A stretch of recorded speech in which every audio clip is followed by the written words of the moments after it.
AD and Ollie, a love story, written by Barron a Books by Barron production. For every person who stood at the altar and heard no, your love story wasn't over. It was waiting. Chapter 1. I knew at 8. There are moments in life that don't feel important when they happen, but later you realize they shaped everything that came after. For me, that moment happened when I was 8 years old, standing on a playground just outside Boston, trying to understand why a girl I thought was my friend suddenly decided I wasn't someone she could stand next to anymore. She didn't explain it in a complicated way, and maybe that's why it stayed with me so clearly. She just said she couldn't play with me because I was black, and then she walked away like that was enough. At 8 years old, you don't have the language to process something like that fully, but you feel it anyway. You feel the separation before you understand the reason, and you feel the shift in how the world sees you before you know how to respond to it. I went home carrying that confusion more than anything else. Not anger, not even sadness yet, just a quiet question that I didn't know how to ask. When I told my mother what happened, I wasn't looking for a solution. I was looking for clarity, something that would make it make sense. My mother didn't give me an explanation the way most people might expect. She didn't call the school or try to fix the situation, and she didn't soften it to make it easier for me to carry. Instead, she sat me down at the kitchen table, looked directly at me, and told me something that felt bigger than the moment we were in. She told me that I would never be mediocre. Not in this house, and not in this world. And she said it in a way that made it clear this wasn't encouragement. It was expectation. I didn't fully understand what she meant at the time, but I understood the weight of it. That moment didn't erase what happened on the playground, but it reframed it into something else entirely. It gave me a way to see myself that didn't depend on how anyone else chose to see me, and it planted something that stayed with me long after the moment passed. Looking back now, I can see that it wasn't just a response to what happened that day. It was a foundation she was laying for everything I would face after. That foundation carried me through more than I could have predicted. It showed up in the way I approached challenges, the way I carried myself in rooms where I didn't always feel welcome, and the way I learned to build something for myself instead of waiting for space to be made for me. I didn't realize at the time that moments like that would shape how I moved through relationships, how I handled disappointment, or how I defined what I deserved. But they did, quietly and consistently, long before I ever stood at an altar believing I had found something real. Because by the time I got there, I wasn't walking in as someone unsure of her worth. I was walking in as someone who had been taught from a young age that she didn't have the option to be anything less than extraordinary, even when life didn't reflect that back to her. And that's why what happened next mattered as much as it did, because it wasn't just about love, it was about belief, and what happens when that belief is tested in front of the world. Chapter 2. South London. My mum's kitchen is the center of everything, always has been. When I was a kid, that's where the important conversations happened. Not in the living room, not at the dinner table, but right there by the cooker, with the kettle going, and Mum pretending she wasn't studying every word you said. I come from a family that loves hard and says little about it. Jamaican British, that's the mix. My dad's Jamaican roots run deep, proper Jamaican, and by the time I hit 27, I was making jokes about it. 27 and Jamaican with no kids, I'm letting the family down. My mates thought it was hilarious. My dad probably didn't, But that's the heritage. You carry it with pride and a sense of humor, even when the culture's expectations are breathing down your neck. My mum brought that English steadiness that holds everything together. She's an amazing person, very kind, very compassionate, very empathetic. Her moral compass is always pointing in the right direction as far as I'm concerned. Whatever emotional intelligence I've got, I picked it up from her. She's the kind of woman who doesn't need to say I love you because she shows it every single day in 100 small ways. The kettle on before you've asked. The look that says I know you're hurting without ever making you admit it out loud. My dad was different. Good man. Present. But not the kind of father who'd pull you aside and say the emotional thing. I can probably count on one hand the amount of times he said those kinds of things to me. And I don't think it's because he didn't feel them. He came from a generation where men didn't do that. Jamaican men especially didn't do that. He showed love through provision, through being there, through the quiet fact of never leaving. But the words were my mum's department. Between the two of them, I got warmth and discipline in equal measure. Sisters who'll check you before anyone else gets the chance. That's how I grew up. South London, close-knit, the kind of family where you don't need to announce your love because it's in the walls. I was always physical, always moving. When other kids were inside on their PlayStations, I was outside, running, kicking something, hitting something. I found Brazilian jiu-jitsu early, proper training, not street stuff. Fell in love with it. The chess of combat sports, they call it. I competed as a heavyweight, won double gold at the AFB JJ Sydney Cup in 2017. My best mate is MVP, one of the top MMA fighters in the world. We came up together in that gym culture where discipline means something, where you learn to take a hit and stay standing. That training shaped me in ways I didn't fully appreciate until later. On the mats, you learn to control your breathing when everything in your body is screaming. You learn to stay composed when someone's got you in a submission. You learn that the strongest position isn't always the one attacking. Sometimes it's the one who can absorb the pressure and wait for the right moment.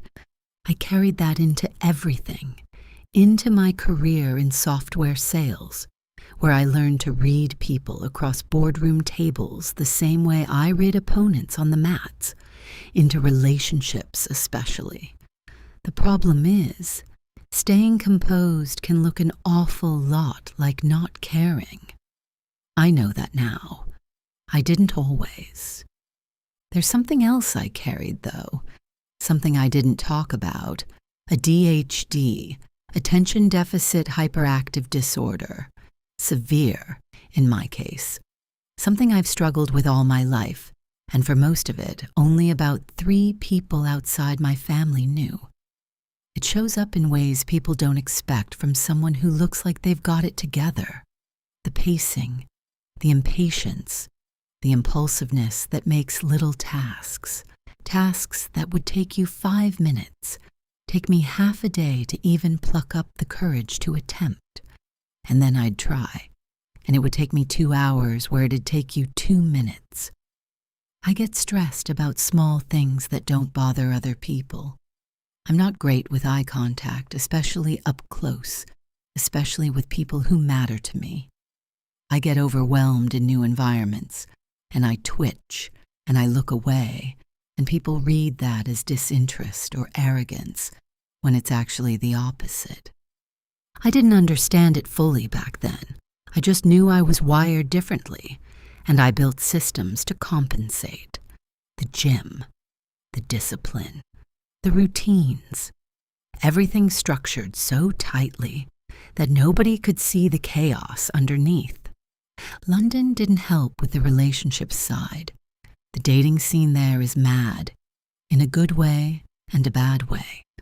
So many places to go, so many people to meet. You're never short on opportunity. But that can make it harder in a weird way, because you kid yourself into thinking there's a million options, which makes you pickier than you should be. Commitment averse, if I'm being honest. I'd had relationships. I'd been in love a few times. But there's a difference between finding someone to date and finding someone you actually want to build a life with. And that difference kept me single longer than my family thought was reasonable. When love is blind. UK came along. I almost said no. I'd been contacted for a previous show under the same production company, entertained it briefly, then backed out. But they still had my number, and when they rang about Love is Blind, something shifted. I'd said no to so many things in life, not just TV opportunities, but everything. And somewhere in that pattern of refusal, I'd started to realize something. Life begins when you start saying yes. So I said yes, reluctantly, skeptically, but yes. I dated, had relationships, done the London thing, but I wanted what my parents had, that quiet, steady love that doesn't need an audience. I thought maybe this mad experiment of falling in love through a wall could work. You strip away the superficial, and what's left is either real or it's nothing. I went all in, gave it everything, had conversations that went deeper than anything I'd experienced. And when I walked out of those pods and towards that altar, I believed it. Every word, every promise. I believed it right up until the moment she said no. Chapter 3. The pods. They tell you to trust the process. So I did. Love is Blind Season 6. Charlotte. I walked into those pods with my chest out and my guard up, which is a very specific kind of energy if you've ever met a Scorpio who's also been through enough to know better. I wasn't there to play. I was there because I genuinely believed that love could happen if you were brave enough to be honest. I'd been in therapy before the show. I want to be clear about that, because I think people assume reality TV contestants are just reckless people chasing cameras. I'm a mental health advocate. I did the work on myself before I went in to expose myself. I knew my patterns. I knew my triggers. I knew what I wanted and what I wouldn't settle for. And then I met Matthew Duliba, a quiet man, a man of very few words, which in the pods can feel like mystery instead of a warning sign. I connected with him on a completely different level than I connected with anybody else. When he did open up, it was like a different world.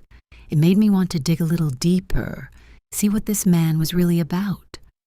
I gave him grace. I gave him patience.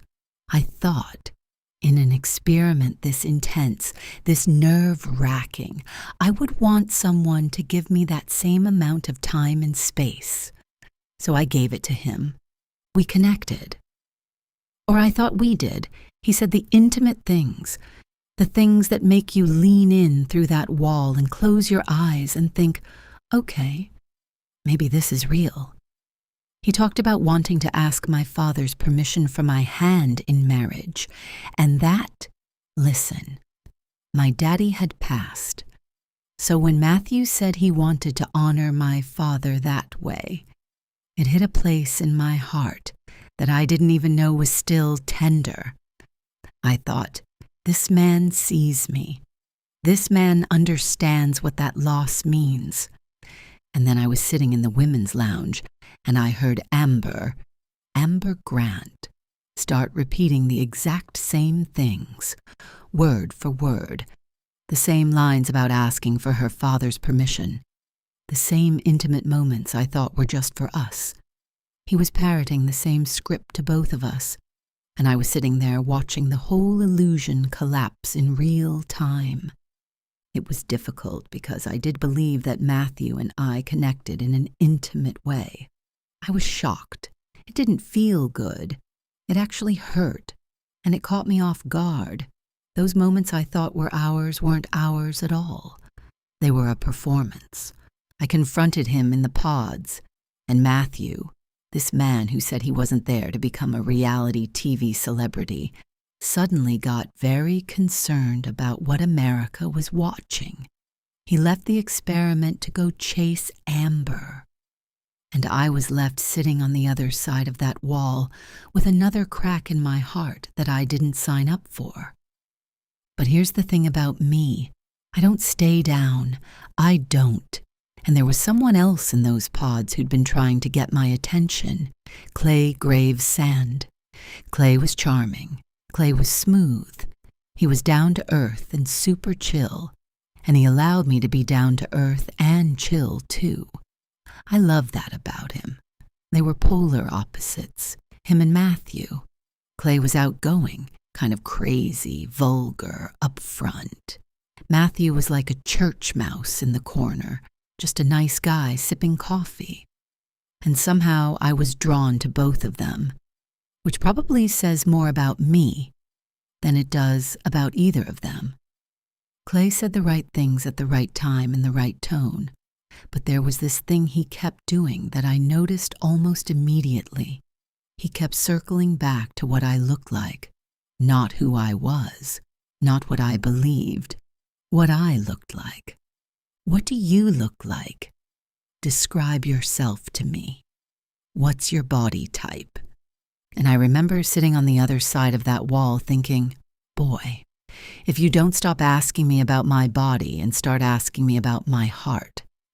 But here's what happens in the pods. The intimacy tricks you. The darkness, the closeness, the way your voice carries through that wall. It makes everything feel more meaningful than it might actually be. You start filling in the blanks with hope instead of evidence. I pushed back. I did. I told him I wanted deeper. I told him the physical would come, but the substance had to be there first, and he adjusted. He said the deeper things. He asked the better questions. I'll give him this, because it matters. Clay went from a very egotistical place when I first met him to letting the walls down and being genuinely vulnerable with me.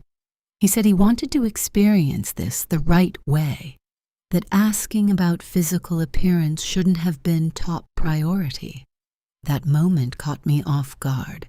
You don't expect that kind of vulnerability from a man who came in the way Clay came in. But looking back, I think part of him was performing depth because I told him that's what got the rose. I should have taken my ass home. I've said that publicly and I mean it. But here's the thing about hope. It doesn't listen to logic. Hope doesn't care about red flags. Hope says, maybe he'll be different on the other side of that wall. Maybe when he sees me, it'll click. Maybe this is my person. 2 betrayals in the same pods. First Matthew with his recycled scripts. Then Clay with his surface-level fascination. And somehow, I still let hope walk me straight to the altar. Chapter 4. I don't. I want to tell you about the morning of the wedding, because nobody ever asks about that part. They only want to know about the altar, the moment, the word. But there was a whole morning before that word, and in that morning, I was the happiest I'd been in years. My sisters were there. My mama was there. We were in a hotel room with too much champagne and not enough mirrors. And my sisters were doing that thing sisters do, where they're fixing your dress and fixing your hair and telling you that you look beautiful and also telling you to stop crying because you're going to ruin your makeup. All at the same time. That's love. That's my family. I looked at my mama across that room. She had this look on her face that I'd only seen a few times in my life, this mixture of pride and worry and prayer all at once. She'd raised her children, and here was one of them about to walk down an aisle on national television toward a man she'd met through a wall. And my mama, who'd been through everything, who'd given everything, just looked at me and nodded. "We ride at dawn." That's what we say in my family. When one of us is going into battle, the rest of us show up. It doesn't matter if the battle is a bad boss, a broken heart, or a wedding that the whole country is going to watch. We ride at dawn. And my sisters and my mama, they rode with me that day. Were there red flags? Yes. There were so many red flags with Clay. But here's the thing. Clay was a trying man, and I'm not the type to give up on a man that's trying. If he wasn't trying, I would have walked away. But he tried every step of the way. He adjusted when I pushed back in the pods. He leaned in when I needed depth. He showed effort even when I could feel the cracks underneath it. So I stayed, because that's who I am.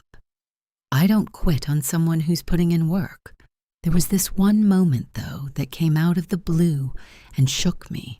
Clay telling me he didn't want to let me down and he didn't want to cheat. That caught me off guard. 1, it came out of nowhere. And 2, it gave me something to think about. Like, what am I doing? What's really going on here? Why is a man telling me unprompted that he doesn't want to cheat? That's not reassurance. That's a confession dressed up as a promise. But I pushed it down. Because I thought we had built a mutual agreement, an understanding that we were in it for the long run. I thought we had an understanding. And when you believe someone is in it with you, you explain away the things that don't quite fit. I walked down that aisle believing. I stood there in front of cameras and producers and God and everybody, and I said yes. I said it with my whole chest. I said it because I meant it, because I'd done the work. I'd opened my heart. I trusted the process, and this was the moment where the process was supposed to pay off. And Clay said, I don't. It caught me off guard. It shouldn't have, not with everything I just told you. But it did. Because when you're standing at an altar, you're not thinking about red flags. You're thinking about the life you just said yes to. And then that life disappears in 2 words. I'm not going to describe the sound that didn't come out of my mouth. I'm not going to tell you about the way the room shifted, the way the air changed, the way every camera in that room turned into an eye that I couldn't escape. Some things are mine. Some pain is too specific to perform for an audience twice. What I will tell you is what happened after. My sisters closed ranks around me like they'd rehearsed it. My mama held my face in her hands, and I went home and sat in my house and felt the full weight of what it means to be publicly rejected by someone you publicly chose. The internet was unkind. They always are. I was torn apart by people who didn't know me, who'd never met me, who'd watched 45 edited minutes of my life and decided they knew everything. I got the comments, the memes, the threads. They're tearing me to shreds. That's how I described it later. And that's exactly what it felt like. Shredded. But here's what I need you to understand about me. I was hurt. I was humiliated. I was angry and sad and confused and exhausted. But I was never, not for 1 second, convinced that I didn't deserve love. I knew my path had love in it. I knew it was going to be real, and I knew it was going to be raw. But I was never like, I don't deserve it. I was like, I'm getting it. This ain't it, but I'm going to get it. Therapy, more work, more mornings where I looked in the mirror and chose myself even when the world was telling me I'd been a fool. That's what the months after the altar looked like. Not a breakdown, a rebuilding. It was a hard no for me dating Clay after the altar. A hard no, because you had your chance and I gave you my everything. And going backwards just didn't make any sense to me. I didn't want to be his girlfriend after being his fiancée. That's not a step back. That's a demotion. And AD doesn't do demotions. I found out later, after the reunion, that Clay did the opposite of everything he'd promised on that couch. He said he was going to fight for me. He didn't. We never spoke again. And you know what? Watching the show back, there's nothing I would have done differently. I stood 10 toes. I'm proud of myself. I said what I said, and I did what I did. I do believe love is blind. If anything, my love is blind. I led with vulnerability.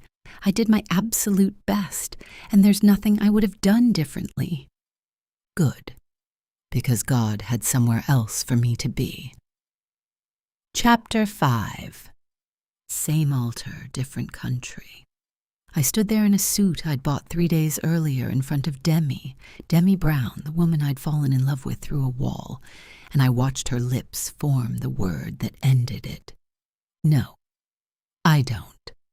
Different show, different country, same result. I don't talk about Demi much because that's not how I'm built. In my family, you take the hit and you keep moving. You don't sit in the wreckage and perform your pain for people.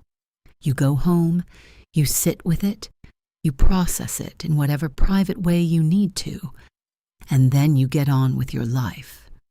But the altar stays with you. Anyone who's been through it will tell you that. It's not just the rejection, it's the public nature of it.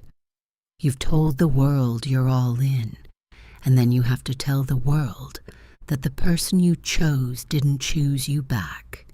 There's no dignified way to do that. You just have to survive it. I went back to London, back to the gym, back to my mates, back to my mum's kitchen. Life continued. Because that's what life does. It doesn't care that your heart's broken. The kettle still boils. The trains still run.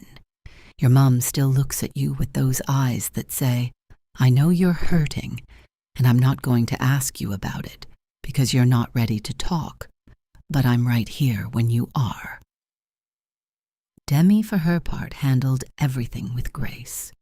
She went on to become a beacon of self-love and empowerment, advocating for endometriosis awareness, traveling the globe, doing charity work in Tanzania. We stayed friends, proper friends, not the performative kind, because what we had was real, even if it wasn't forever. And I think the fact that we both walked away with respect for each other says more about what we built than the word that ended it. Somewhere on the other side of the Atlantic, in a city called Charlotte, there was a woman sitting in her own wreckage, doing the same thing I was doing, rebuilding, choosing herself, refusing to let one word at one altar define the rest of her life. I didn't know she existed yet. She didn't know I existed either. But the universe knew. And the universe, it turns out, has a sense of humor. It took 2 rejections to get us to the same room. 2 altars, 2 countries, 2 people who'd been told no by someone they'd chosen with their whole heart, and somehow those 2 broken things were exactly what needed to happen for the real thing to begin. But I'm getting ahead of myself. Chapter 6. I almost didn't go. After the altar, I shut the door. Not on love, on the circus. The calls started coming almost immediately. Producer after producer, show after show.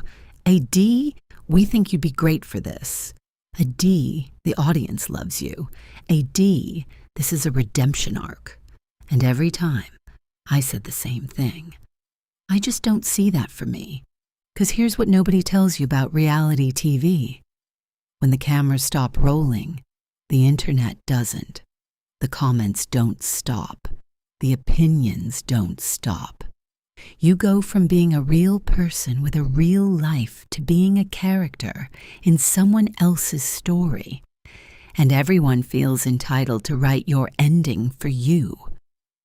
I was in therapy. I was doing the work. I was healing. And these people wanted me to go back into the arena and bleed again for entertainment? No. I said no. I said it clearly, and I said it often. Then another show called. A competition thing. Not dating. I thought, maybe this is different. Maybe I can show a different side of myself. I said yes. I packed a bag. I was supposed to leave the next day. And the night before, I called my publicist. Something doesn't feel right. That's what I told her. I can't explain it. This is not adding up. It just doesn't feel right. She said, if it doesn't feel right to you. And I said, you know what? Let me talk to God for a second. And so I did. I sat in my room and I got quiet and I asked. And God said, very clearly, in that way God speaks when God is not playing with you. This ain't it. I called them the next morning. I'm not coming. They were probably furious. I didn't care. When God tells you no, you say no. Then Perfect Match called. And this one felt different. Not deep, not heavy, not another experiment in vulnerability. This was light, fun, upbeat. I get to be cute in a bikini, meet some people, have a good time. That's it. That's the energy I took into it. I told myself, I'm just going to go have fun. I don't care. I'm just going to go do my thing. I was wrong about what I was walking into, but I was right about the feeling, because sometimes God doesn't tell you the whole plan. He just tells you which door to walk through. Chapter 7. I almost didn't go either. My mate looked at me like I'd lost it when I said no the first time. Perfect Match, Netflix, another dating show. After what I'd been through with Love is Blind, I had exactly zero interest in going back on television to have my heart publicly examined again. I'd done that. I had the suit and the rejection and the internet comments to prove it. But this friend of mine, and I won't say his name, but he knows who he is, he wouldn't let it go. Come on, bruv. It's different from Love is Blind. It's a villa. It's sunny. You'll meet some fit people. Have a laugh. What's the worst that happens? I could think of several worse things that could happen. I'd experienced one of them on camera already. But something about the timing felt right. I was in a good place. I'd done my own healing. Not in some dramatic public way, just in the quiet way blokes do it when they go to the gym more often and call their mum a bit more and sit with their thoughts on the train home instead of drowning them out with music. So I said yes, reluctantly, with low expectations and a packed bag and the full intention of having a nice holiday with some attractive people and then going home to my life in London. I hadn't watched AD's season. Didn't know who she was. Didn't know her story, her altar, her mama, her Billie Jean, her everything. She was a complete stranger from a completely different version of the same show that had broken both our hearts. I walked into that villa thinking nothing in particular, thinking about the weather, thinking about whether the food would be any good, thinking about anything except the possibility that the person I'd been waiting for my entire life was already inside. Chapter 8. Holy hell! I wasn't looking. Let me be very clear about that. I walked into that Perfect Match villa with the specific intention of not looking. I was there for the vibes, the sunshine, the bikinis, the chance to be AD without the weight of the altar hanging over every conversation. And then this man walked through the door. Holy hell. That's what I said to myself, those exact words. Holy hell. Because Oliver Sutherland walked into that room and something in my chest shifted. Not fluttered, shifted, like a lock turning. like a bone clicking into place. He was tall. He was beautiful. He moved like someone who was comfortable in his body, which makes sense, given what I'd learned later about his background. But it wasn't just the physical. It was this energy, this calm, warm, steady energy that cut through all the noise of a room full of reality TV people trying to be the most interesting version of themselves. Immediate. That's the only word for it. Immediate sparks. Immediate pull. Immediate knowing. He said later in a confessional that I wasn't even Plan B. I was Plan Z. He'd come in looking for the baddest girl, planning to keep his feelings out of it and head for the finish line. Instead, he took one look at me, and every plan he'd made went straight out the window. Now, here's the part I didn't tell anyone at the time. I'd been watching his Instagram stories before we ever met, casually. The way you watch someone's stories when you think they're attractive but you're not about to do anything about it. And he, this man, had screenshotted mine. Neither of us knew the other had noticed. We were two strangers orbiting each other online before the universe put us in the same room. It started off as fun. All of it.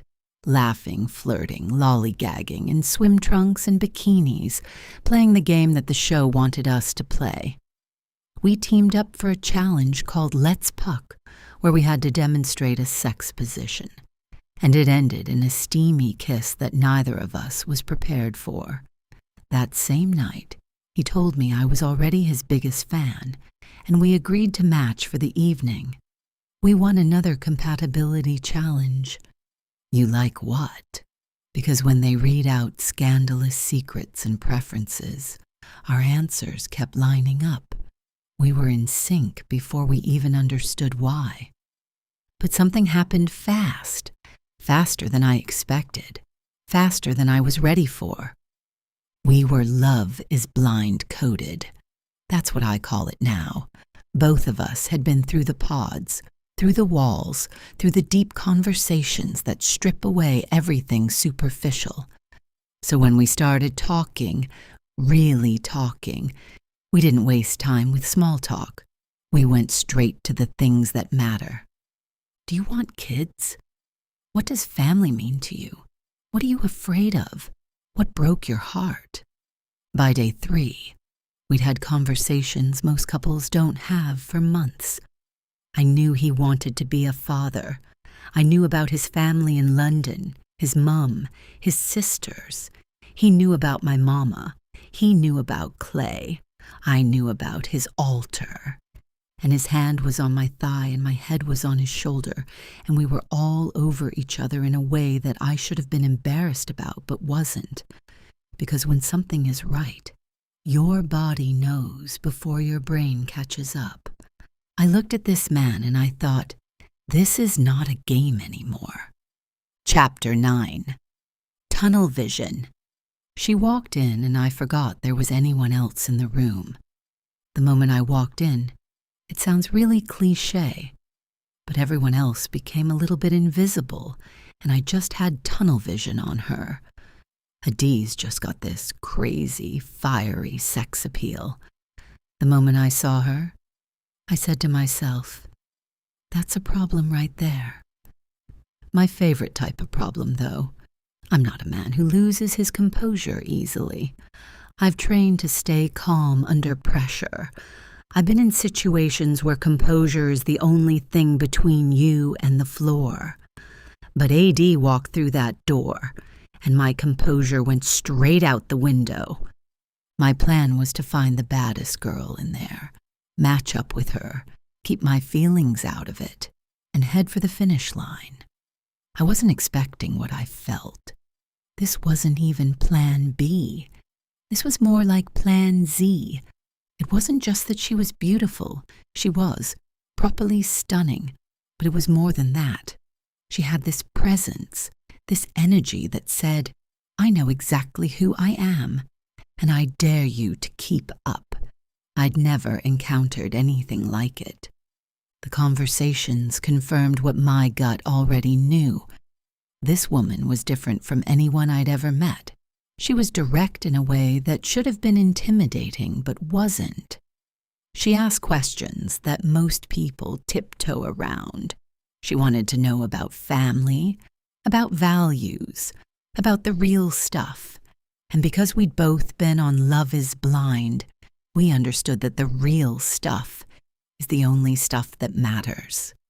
I told her I wanted children. I told her I wanted to be a husband and a father.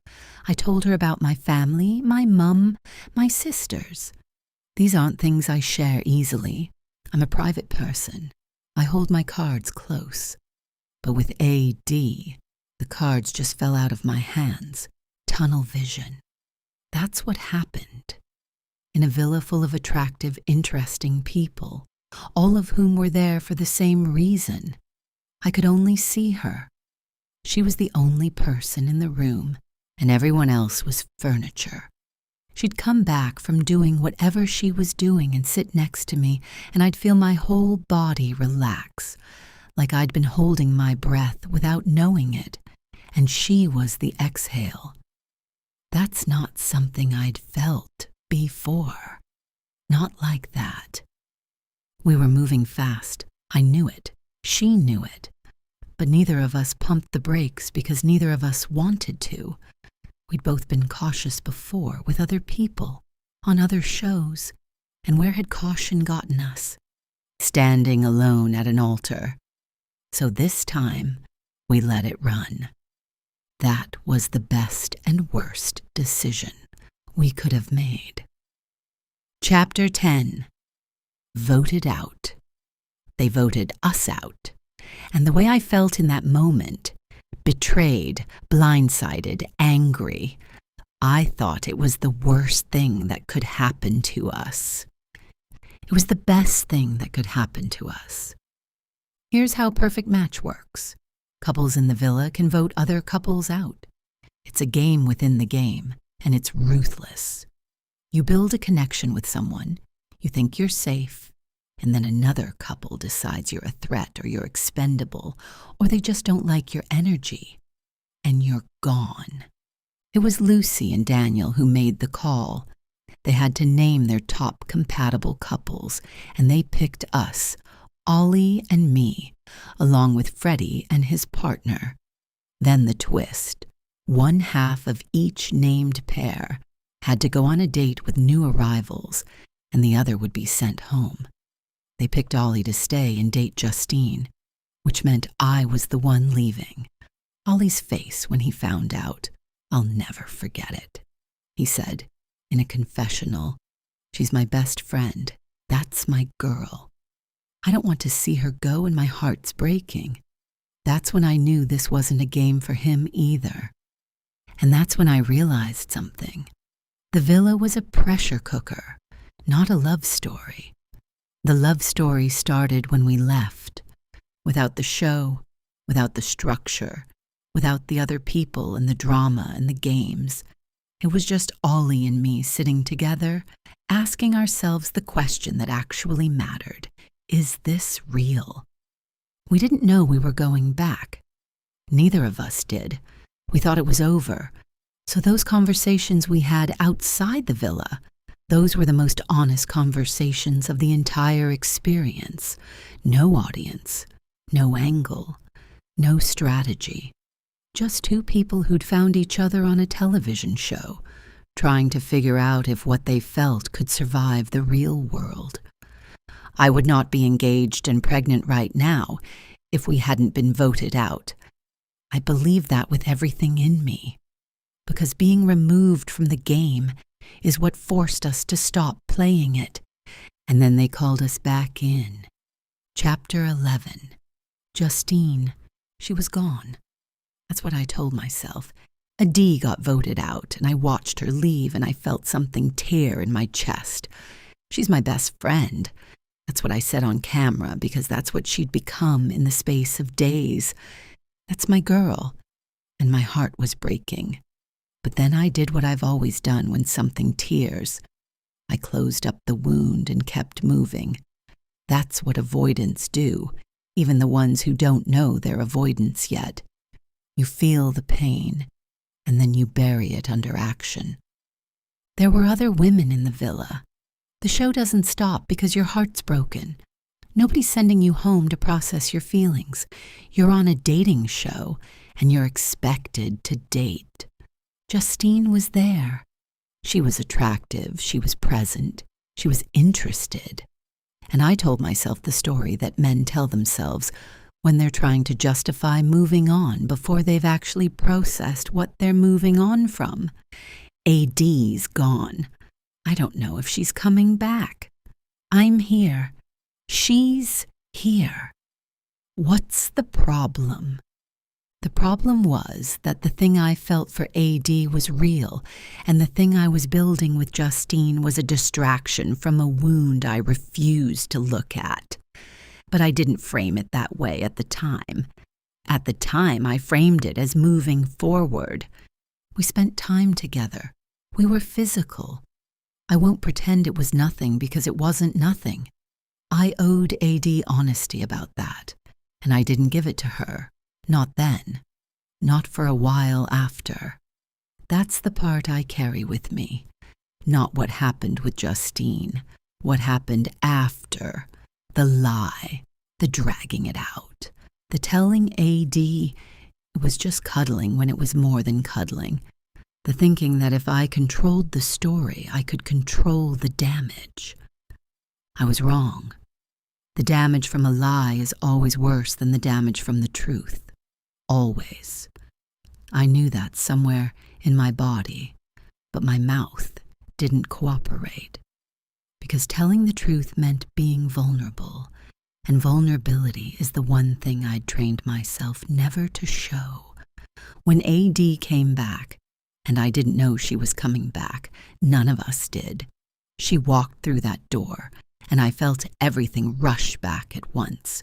Relief, joy, terror, guilt, mostly guilt. Chapter 12. She came back. At the end of the 6th episode, the eliminated women returned for a mixer with the guys. I walked back through that door, and Ollie's reaction was everything I needed to hear. Jesus Christ of Nazareth, who is that? That's what he said when he saw me walk in. Oh, snap, it's AD. We're in trouble. I walked back into that villa like I'd won the lottery. That's how excited I was. I was back. He was there. We could pick up where we left off and finish this thing the way it was supposed to end, together. Except something was off. I'm a Scorpio. I notice things. I notice the way someone's eyes shift when they're holding something back. I notice the gap between what someone says and what their body is doing. I notice when the energy in a room changes, even if nobody says a word, and the energy around Ollie had changed. The information came in pieces. That's how it always works, isn't it? Nobody sits you down and gives you the whole truth at once. You get it in fragments. A comment from another cast member. A look that lasts too long. A detail that doesn't match the story you were told. Justine. That was her name. And what Ollie told me was that they'd spent time together, that they'd cuddled, that it wasn't serious, that he thought I was gone, and he was just being social. But the pieces didn't add up. The timeline didn't add up. The way other people looked at me when he wasn't watching didn't add up. And slowly, like a picture coming into focus, I realized that the man I'd been falling for had not told me the truth. He'd kissed her, at minimum, and he'd looked me in my face and reduced it to cuddling. Now, I want to be clear about something. I understand that I was voted off the show. I understand that he didn't know I was coming back. I understand that technically, he had every right to explore other connections. I'm not unreasonable. But the lie is what broke me. Not Justine, not the kiss, the lie. Because when you lie to someone who's already been publicly humiliated at an altar on national television, you're not just being dishonest. You're telling her that her ability to read people, the one thing she was trying to rebuild, is broken. You're making her feel stupid. And I do not handle feeling stupid well. I felt the anger building. I felt it in my chest and my jaw and my hands, and I tried to contain it. I did. But I'm not a woman who contains well when she's been lied to. The reckoning was coming. He just didn't know when. Chapter 13. Principle. I told myself it was about principle. AD was talking to another bloke in the villa, laughing, smiling, the kind of easy, relaxed body language that happens when two people are genuinely enjoying each other's company. And I watched it, and something in me locked up. I told AD I wasn't threatened. I said, I don't think he can take you from me. And I meant it. On some level, I actually believed that. But belief and feeling are two different things. And what I was feeling while watching her laugh with another man was not the calm confidence I was pretending to have. The friction had been building before that moment. Earlier, when we'd won a challenge and got to bring new people into the villa, I'd brought in Alex. And AD noticed that I mentioned Alex's name around 17 times. She counted. She thought I wanted to get to know Alex for myself, which I denied. And when Alex did chat with me after her date, I stuck with AD. But the seed of doubt was planted, and AD counts everything. So I called it principle. That's what avoidants do when they can't name the emotion. They turn it into a moral argument. I wouldn't do that to you. I wouldn't laugh like that with someone who was trying to move to me. It's about respect. It's about boundaries. But here's the truth. The real truth. The one I couldn't say out loud. I was scared. Scared because I'd lied to her and hadn't fully reckoned with it. Scared because my own dishonesty had taught me that people can smile in your face and hide things behind their back. Scared because when you're the one who's been dishonest, you start assuming everyone else is too. That's what guilt does. It makes you a detective in your own relationship, looking for crimes that mirror the ones you've committed. I was projecting. I know that now.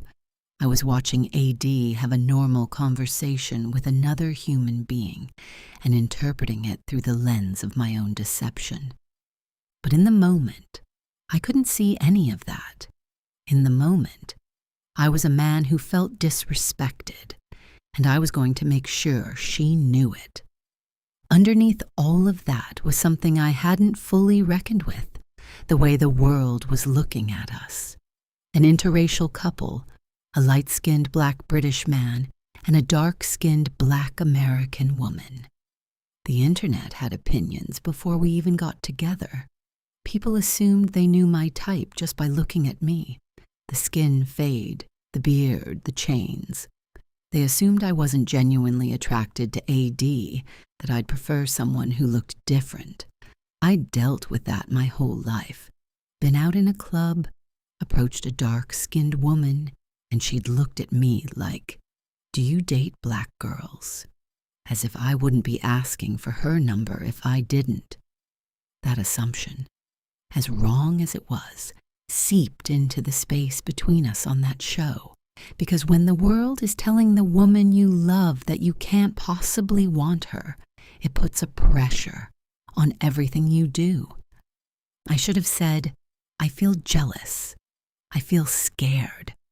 I'm not secure right now because I know I haven't been fully honest with you, and that's making me see threats everywhere. Instead, I said it was about principle, and that lit the fuse. Chapter 14. You don't know what disrespect is. I lost it. I'm not going to sit here and pretend I didn't.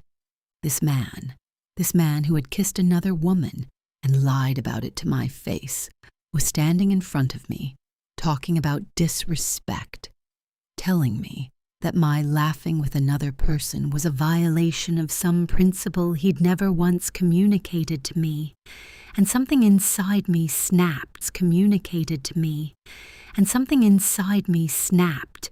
You don't know what disrespect is. I said it once, and it wasn't enough. I said it again and again, because every time the words came out of my mouth, I could feel all the things underneath them. Not just anger about this moment, but fury about Justine, about the lie, about the way he'd let me walk around that villa not knowing the full truth while everyone else did. You kissed a girl and lied to me, and you want to talk to me about disrespect? The whole villa heard it. I know that. I wasn't quiet. I wasn't measured. I was in his face and my hands were up and my voice was raised, and I know what that looked like from the outside. I know what people said about it. I've read the comments. But I need you to understand what was happening inside me in that moment. It wasn't just about Ollie and Justine. It was about every time I'd trusted someone and been made a fool. It was about Clay. It was about the altar. It was about standing on national television and saying yes and hearing no. It was about rebuilding myself piece by piece, only to have another man look me in my eyes and choose dishonesty. I was not fighting about a conversation with another guy. I was fighting about the lie. I was fighting about trust. I was fighting about whether this man could be trusted with the most bruised, most rebuilt, most fragile part of my heart. He sat on that bed with his fists clenched and his jaw tight. I stood over him with my whole body on fire.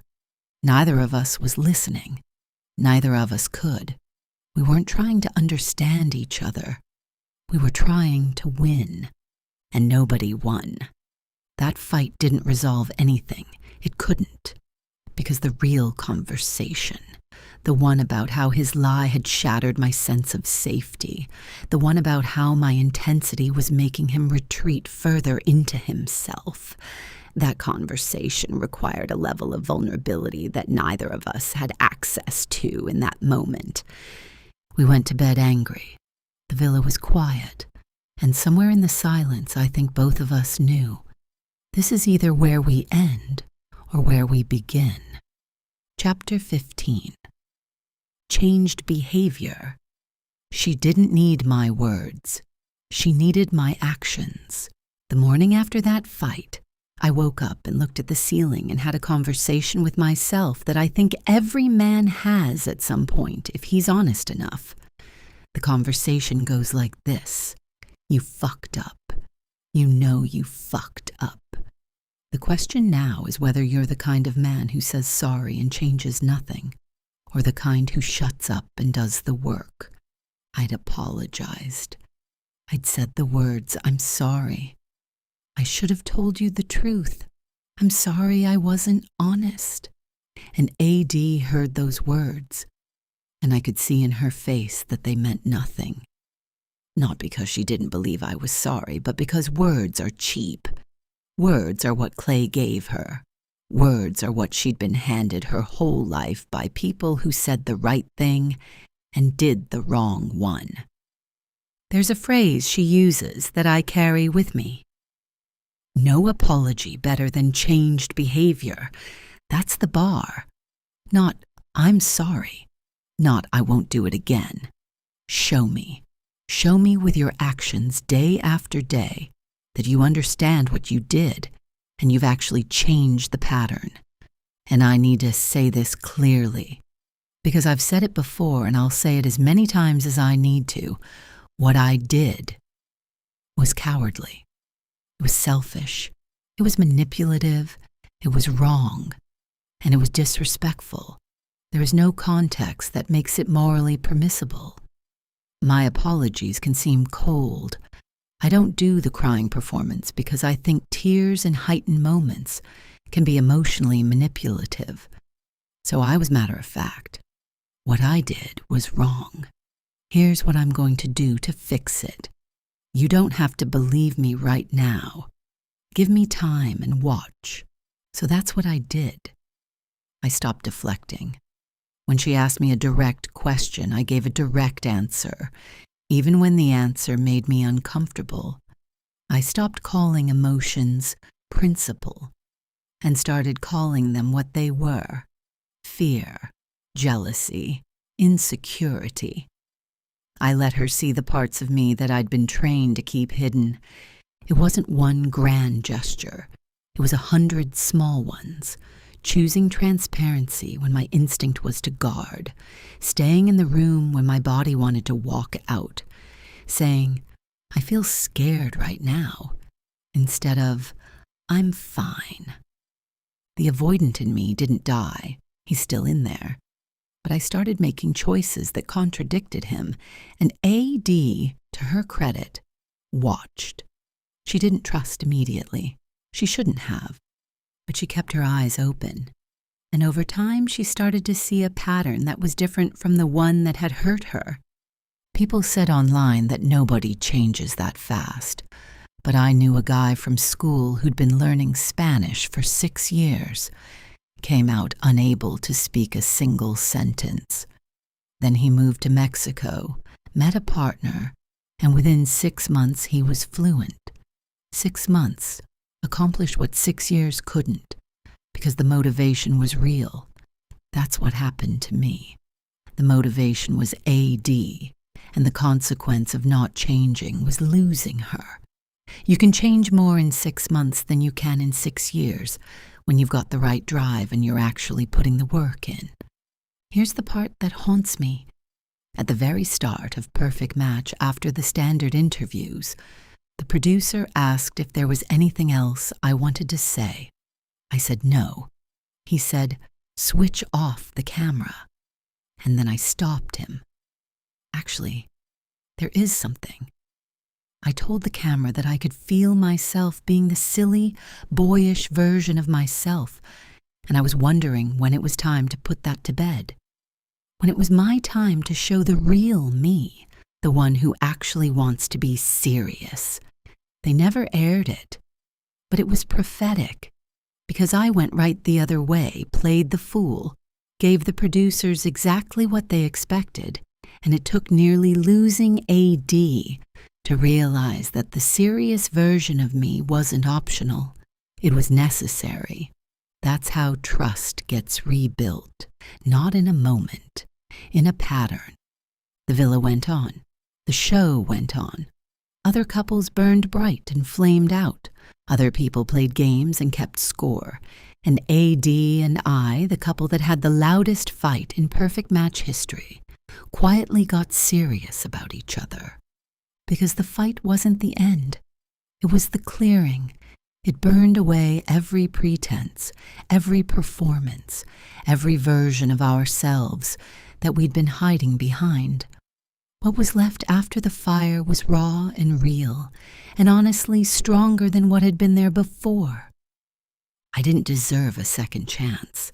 I know that. But she gave me one anyway, not because I asked for it, but because I earned it, day by day, choice by choice, changed behavior. That's the only apology that means anything. Chapter 16. 3 a.m. FaceTime. London is 5 hours ahead, which means when I'm getting into bed in Charlotte, Ollie's already 3 hours into his sleep. Which means if we want to talk, really talk, not text, not voice note, but look me in my face talk, somebody's losing sleep. We both lost sleep. Every night. Perfect Match ended and we stayed in Tulum. That's the part most people don't know. Before the long distance, before the FaceTime, before the ocean between us, we had 6 days together in Mexico. Just us. No cameras, no competition, no villa. 3 days in Tulum, 3 days in Cancun. And this is where I learned that Ollie and I have very different vacation styles. He booked a little boutique villa right on the beach. Quiet, intimate, hot tub. Walk right out onto the sand. My man loves a snorkel. Then it was my turn, and I booked this Marriott in Cancun that was basically a castle. He walked in and his eyes went wide. He'd never seen anything like it. We were 3.5 weeks into knowing each other, and I was standing there like, did I pick the right kind of hotel? He said I did, but I could see his face. That was our first test as a real couple, not a show couple, a real couple figuring out each other's rhythms without a producer telling us when to wake up. And we passed. We more than passed. We had fun. We laughed. We learned each other in a way the villa never allowed. And then real life started. 3,700 miles of ocean between us. Charlotte, North Carolina to London, England. Different time zones, different countries, different worlds. But here's what long distance gives you that nobody tells you about. It forces you to talk. You can't rely on physical chemistry when there's an ocean between you. You can't fill awkward silences with a touch.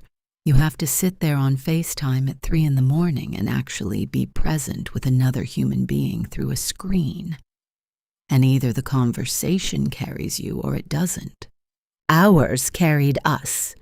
We talked about everything, not the surface stuff. We'd blown past that in the villa. I'm talking about the deep, 3 in the morning stuff. The stuff you only say when the world is asleep, and it's just you, and a glowing screen, and a person who's 5 hours into tomorrow. I'd FaceTime my family from the villa so they could vet him. My kid would be in the background while I'm on a dating show in another country, and I'd flip the camera around like, say hi to Ollie. And he'd wave and smile, and my mama would be watching from the kitchen with those eyes of hers, sizing him up through a phone screen from 4,000 miles away. The public part was harder. When people found out about us, the internet had opinions. They always do. An interracial couple, a Black American woman and a Black British man, from 2 different reality shows in a long-distance relationship, trying to blend 2 completely different worlds. The comments section had a field day. Ollie called it the Batmobile. He said, "Imagine I've got a Batmobile. Think Dark Knight, the big rugged one, bulletproof, fireproof, wrapped in vinyl that can't be scratched or dented. If I'm driving that Batmobile through LA, and there's thugs on the side of the road throwing bricks and pipes and bottles, in my mind I'm cool. They can't damage my car.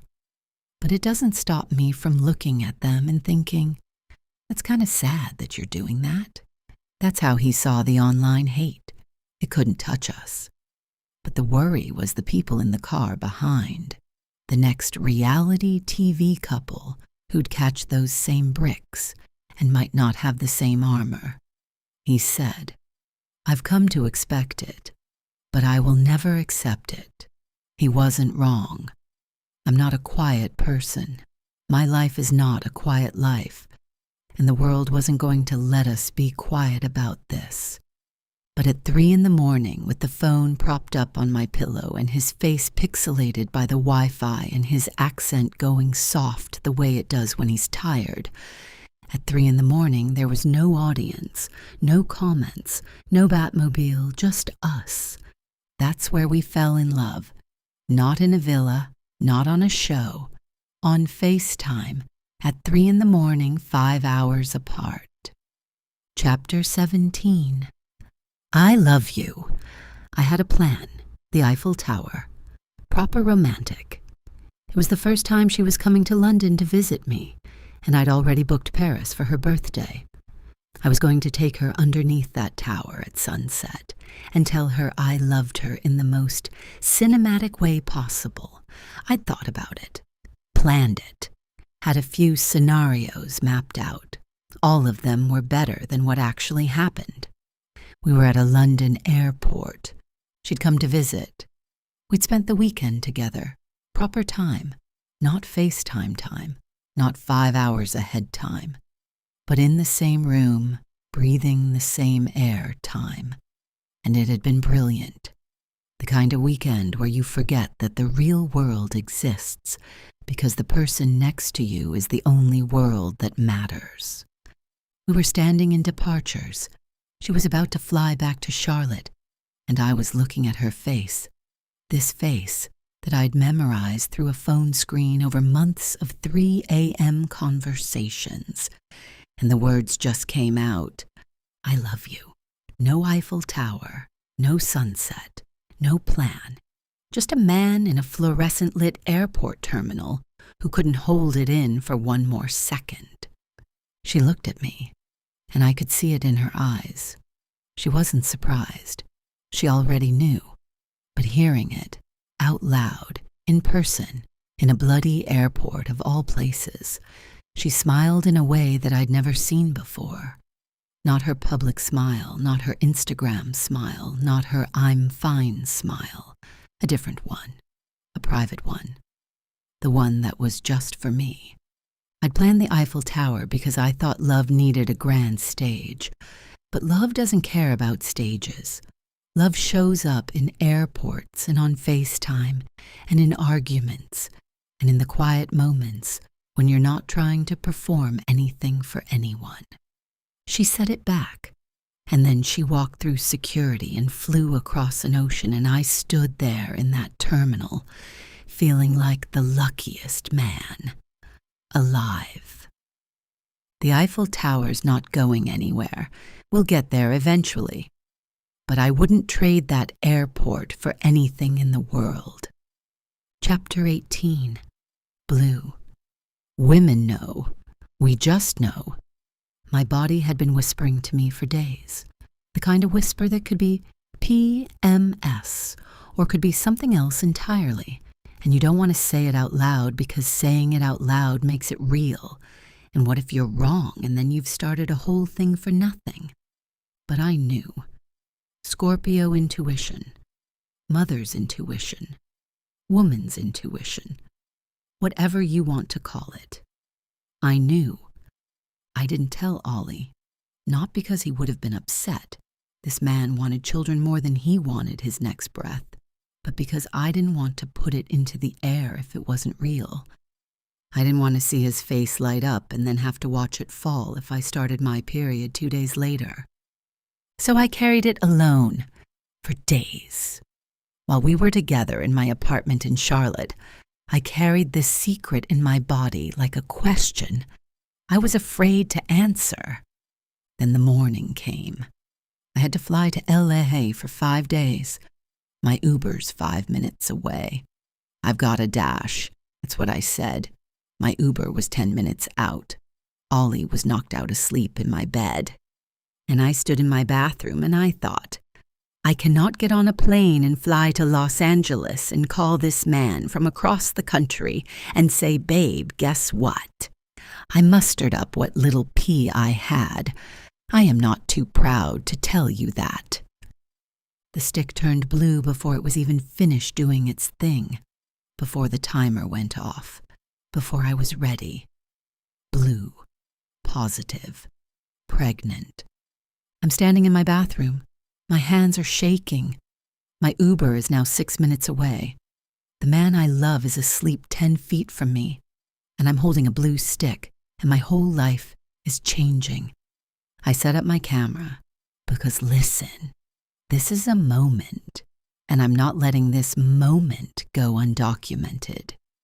Babe, I called out, can you come help me get something off the shelf? There are no shelves in my bathroom. I don't know why I said that. There was nothing in that bathroom I couldn't reach. But he was half asleep, and he said yeah, and he shuffled in. He told me later that he'd heard me brushing my teeth and thought, that's a new sound, but he was so tired he didn't put 2 and 2 together. He just stood there, barely conscious, while I pointed to the test on the counter. And this man, half asleep, blinking at me, looked at that test, and his first thought was, why would she ever show me a negative pregnancy test? That makes no sense. He literally stood there trying to figure out why I'd wake him up for bad news before it clicked. And I looked at this man, this beautiful, kind, gentle, sleepy man, and I said, "Babe, I love you so much." He said, "I love you too." No, I mean, I love you with all my heart. I love you so much. He said, "I love you too," looking at me a little funny now, a little more awake. And then I moved out of the way and I showed him the test, his face. Oh, his face. "Wow, what?" That's what he said. "Wow, what?" And then we just held each other, standing in my bathroom with no shelves, with a blue stick on the counter and an Uber 3 minutes away. We held each other, no words, just holding. Then I said, "My Uber's here." And I left. I left him standing in that bathroom with that thought. I got in that car and I rode to the airport, and I flew to Los Angeles, and I left the father of my child alone in my apartment in Charlotte, North Carolina, processing the biggest news of his life. I'm told he just sat there for a long time after I left. Just sat there. He told me later, "This feels so real but doesn't feel real, and I had to make it real. I would have sat there too." Chapter 19. Little Bear. The door closed. The Uber pulled away, and I just sat there. I don't know how long. Minutes? An hour? Time does strange things when your whole life changes in a bathroom with no shelves.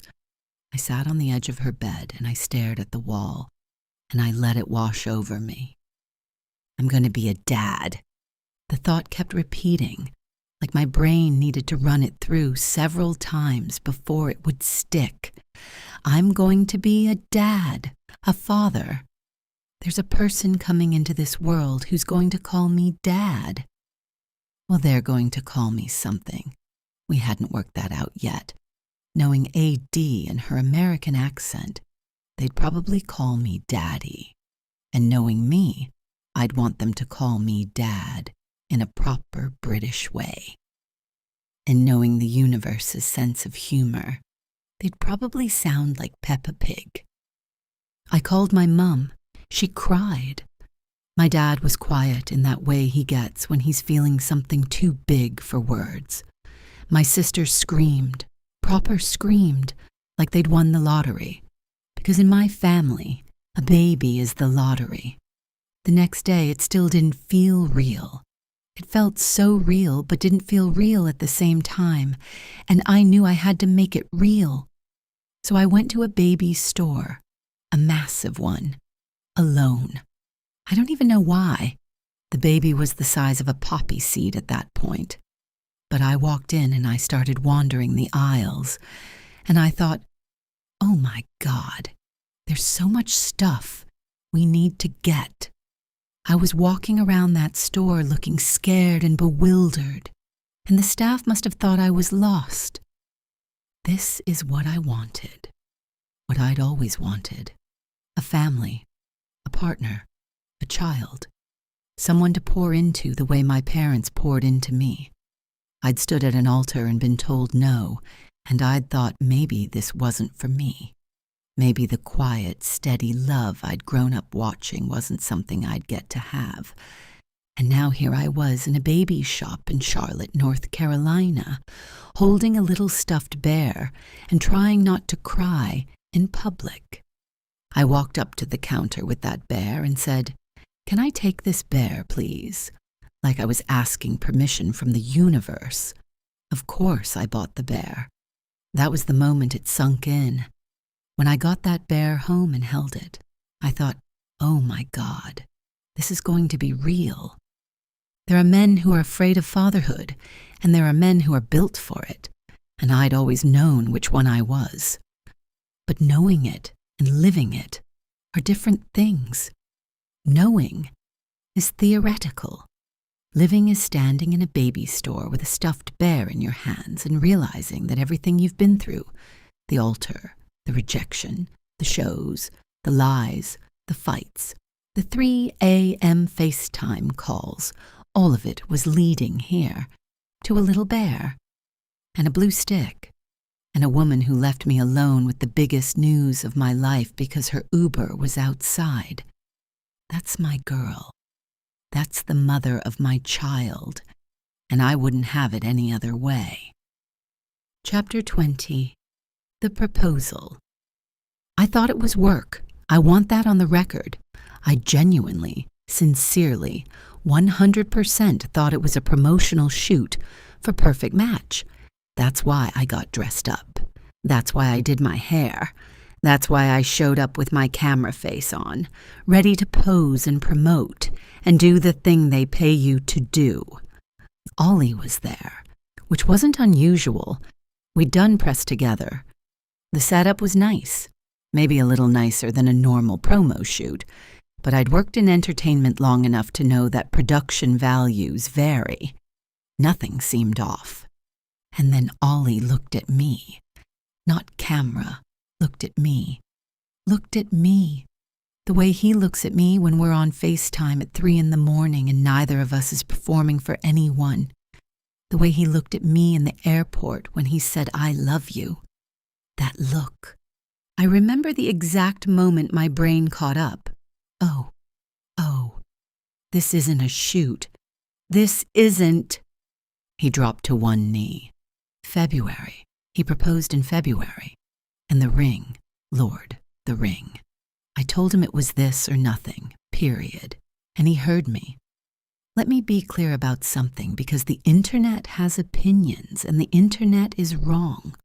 Ollie proposed because he was in love with me and wanted to spend the rest of his life with me.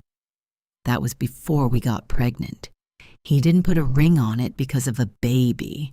He put a ring on it because of us. And if you want proof, go look at our engagement celebration photos. We were drinking wine that night. You're not drinking wine if you're pregnant.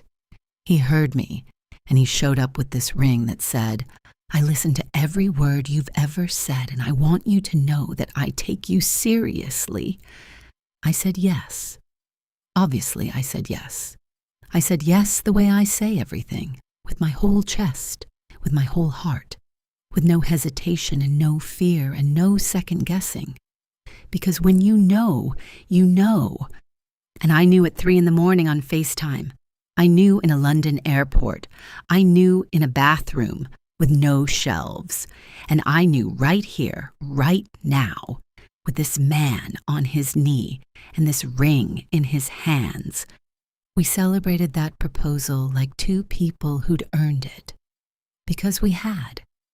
We'd earned it through altar rejections and villa fights and lies that nearly ended us and changed behavior that saved us and 3,700 miles of ocean and 5 hours of time difference and every single 3 a.m. phone call that kept us connected when the world was trying to pull us apart.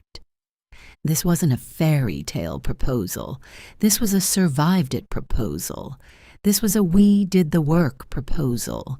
This was a the universe broke us both and then put us back together stronger proposal. And I'm already talking about baby number 2. Because when God finally gives you the thing you've been praying for, you don't play it safe. You go all in. Chapter 21. I do. Chapter 4 of this story is called I Don't. Clay said it to AD at an altar on national television, and it nearly broke her. I need you to hold that in your mind while I tell you what happened next. Because I said I do. California. Golden hour. Palm trees throwing long shadows across the pavement. AD in a white satin dress that hugged every curve of our baby, looking like the kind of woman they write songs about and name constellations after. And me in a black tuxedo, trying not to cry before we even started. The first time I met her mother, Jacqueline, she looked at me the way mothers look at men who are dating their daughters, with one eye on your smile and the other on the exit. Adi told me later her mama's verdict was, "He's not that bad." Apparently, that's high praise in their household. Jacqueline doesn't give approval easily. She's watched her daughter go through too much for that. But she gave it. And standing there on our wedding day, with the California sun painting everything gold, I understood the weight of that approval. This wasn't just Jacqueline saying I was acceptable. This was Jacqueline, who raised her children alone, who never asked the world for pity, who taught her daughter she'd never be mediocre, saying, "You can have her." We did it for practical reasons, too. Immigration lawyers, visa timelines, an administration that wasn't making anything easy for a British man trying to build a life in America with the woman he loved. AD said it plainly on a podcast. "I'm pregnant. I can't have them shipping my man out of here. That's my girl." Direct as ever. But practical reasons don't explain what I felt when I watched her walk toward me. Practical reasons don't explain the way my hand shook, or the way the world went quiet, or the way every single thing I'd been through, every rejection, every altar, every lie I'd told, and every fight we'd survived, collapsed into this single point of light where she was standing in front of me, and I was about to say the two words that would change everything. I do. Not I don't, not I'm not sure, not maybe later, not. It's about principle. I do, with my whole chest, with every fiber of a man who'd trained his whole life to stay composed and was now completely, beautifully undone. She held her bouquet, white roses, eucalyptus, tied with a satin ribbon, and we stood in front of those ornate arched doors, and she looked at me the way she'd looked at me in the villa, in the airport, in the bathroom with no shelves, like I was the only person in the world. We took photos, the proper ones, the pose shots in front of the architecture, her spinning under my arm, both of us showing our rings to the camera. She threw her head back, laughing with the bouquet in the air, and I leaned against a lamppost watching her and thinking, "That's my wife. My wife." The word felt different in my mouth than fiancé, heavier, better. And then, because we are who we are, we went to McDonald's, still in the tux, still in the wedding dress, still wearing the rings. We walked into a McDonald's and I held the door for my pregnant bride, and she ordered fries and a milkshake, and I stood there in my suit watching her eat chips in a wedding dress at 10 o'clock at night, and I thought, this is the picture, not the cathedral doors, not the golden hour. This, my wife, with ketchup on her fingers and a veil still in her hair, laughing so hard she can barely breathe. The plan is still London eventually. My mum's kitchen will become our kitchen. Our children will pick up British accents and grow up hearing both. We'll do something bigger next summer in London, where my family can be there properly, on my turf, in my city. But this wedding, this California golden hour, McDonald's at midnight wedding, was ours. Messy and beautiful and real, like everything about us. I used to hear people say, "Marry your best friend," and think, why would I want to marry my best friend? I've got a best friend already. But now I understand what they meant, because you reach a point where the passion is still there, the romance is still there, but it can't be fireworks every single night. Sometimes it's just a sleepover with your best friend. Sometimes you don't leave the house for 3 days, and you're still having a good time. I remember one of my best mates telling me before the wedding, "Heads up, you're going to have to get comfortable with the mundane." And I thought, that sounds boring. But he said, "No, what I mean is not every day is going to be date night. Sometimes it's just barely getting changed out of your pajamas, sitting in front of the TV. And I was worried that getting comfortable meant something was slipping. But it's the opposite. It's the most beautiful stage, when the mask is off and you're just living with your best friend. I'm so comfortable with the mundane with her, because the mundane doesn't feel mundane. It feels like exactly where I'm supposed to be, like everything about us. Chapter 22. Right here, right now. I used to think pregnant meant scared. That's what I'd known. The version of pregnancy I grew up watching was my mama. Exhausted, alone, sacrificing pieces of herself, one child at a time. And I loved her for it. I love her for it. But I also feared it. I feared that pregnancy was the beginning of the end of whoever you'd been before. This pregnancy is different, because I'm not alone. I'm married. I have a ring on my finger and a husband who held my hand in front of those California doors and said I do with his whole chest. I have a home, a real home, our home, in L.A. Not his apartment in London, not my apartment in Charlotte, ours. I feel grounded. I feel right where I need to be. I don't even know how else to explain it. I keep waiting for the fear to show up, and it just doesn't. Instead, there's this exhale, this deep, full-body exhale that says, this is exactly where you're supposed to be, right here, right now, with this child, with this husband, in this house. First trimester was a ride. There was a moment. I was maybe 7 weeks pregnant on a brand trip, and I sent Ollie a picture from the bathroom. Ollie, help. Everyone can tell I'm pregnant. He looked at the picture and said, Babe, we've been pregnant for about 20 minutes. No one can tell. But I was convinced. I'm huge. I've got a person inside of me.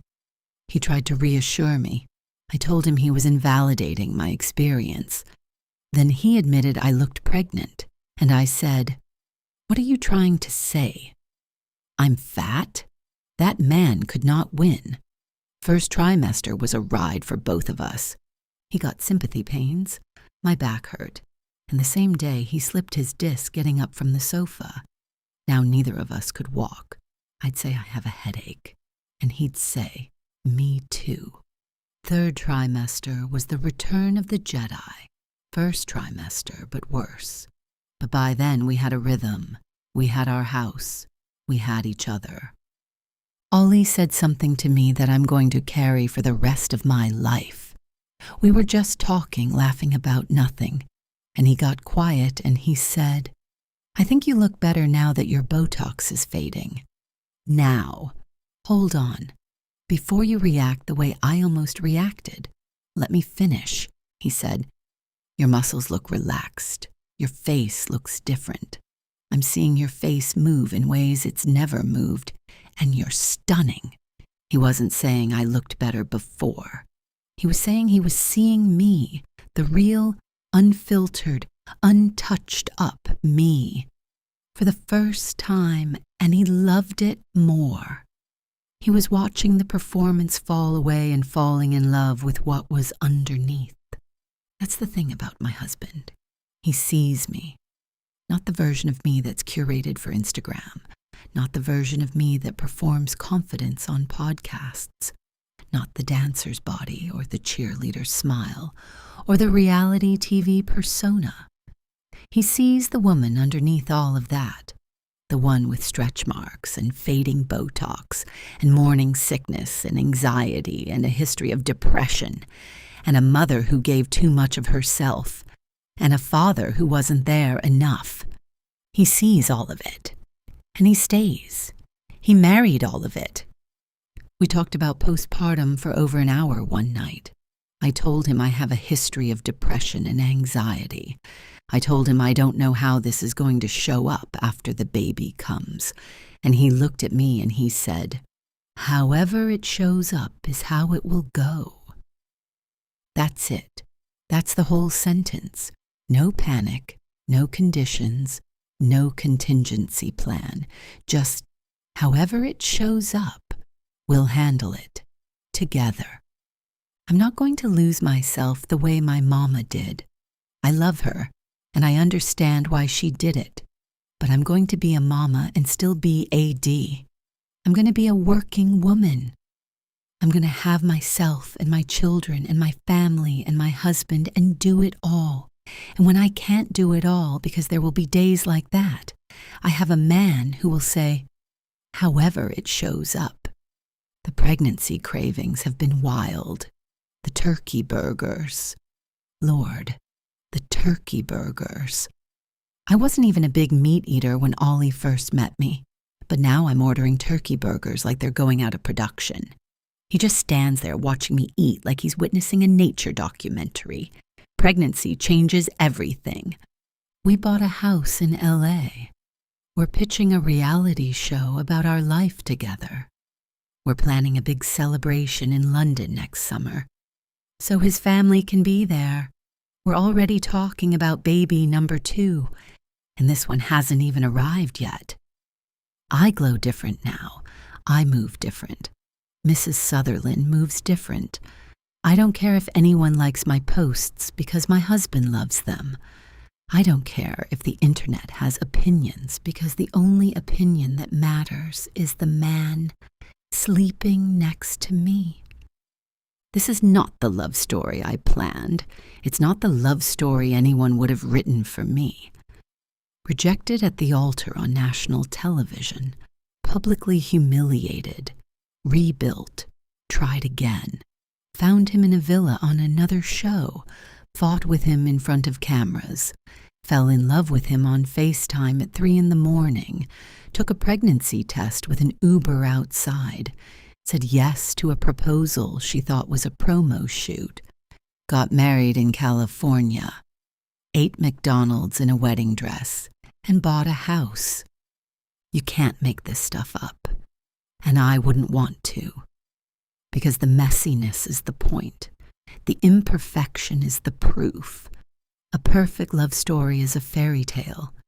An imperfect love story, one with altars and arguments and lies and repairs and oceans and time zones and a blue stick and a little bear and fries at midnight in a white satin dress. That's real. That's us. Epilogue. 2 altars, 2 countries, 2 people who were told no. I want to tell you how I found this story because it matters. I was watching Netflix, Love is Blind, like everyone else, and I saw something in the structure of these shows that most people miss. The pods are the honeymoon. The reveal is the test.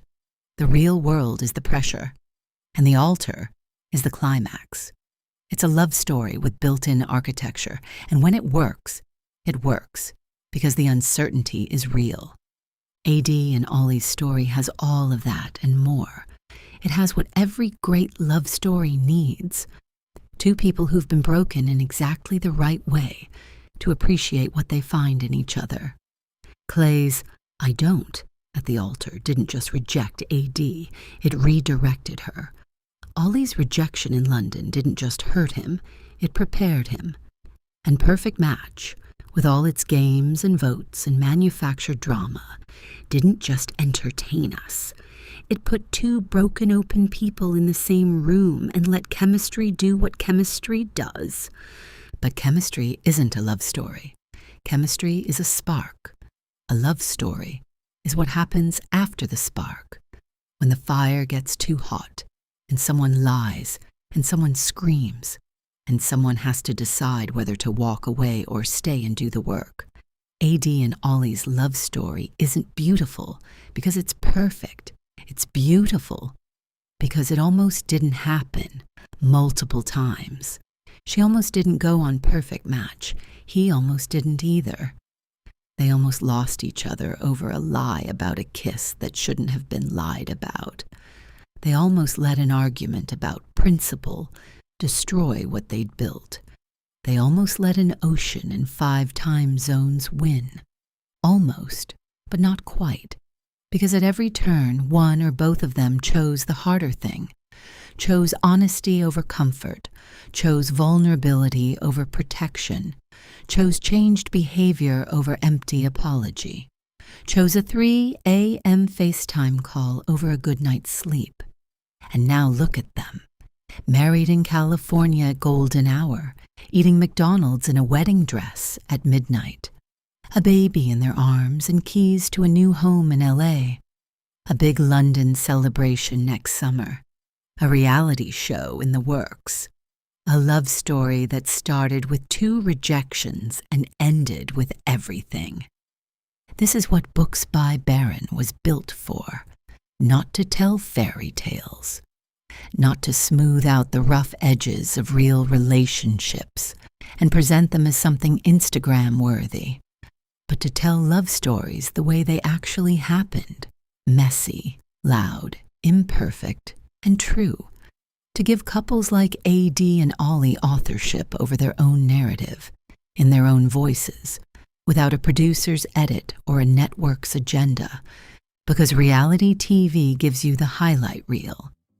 But the real story, the one that matters, the one that lasts, happens off camera. In bathrooms with no shelves, in airports with bad lighting, on phone screens at 3 a.m, in the quiet decision to stay when leaving would be easier, in the keys handed over at a kitchen counter while your wife holds your baby and your whole life fits in one frame. AD said something early in our research that I keep coming back to. She said, "I knew my path had love in it." She didn't say she hoped. She didn't say she wished. She said she knew, and that knowing, that unshakable, Scorpio, Jacqueline's daughter, ride at dawn knowing, is the engine of this entire story. She knew. He showed up, and the rest is the book you just heard. To AD and Ollie, thank you for trusting me with your story. I hope I've done it justice. And to everyone listening who's ever stood at an altar, literal or metaphorical, and heard no, your love story isn't over. It's waiting.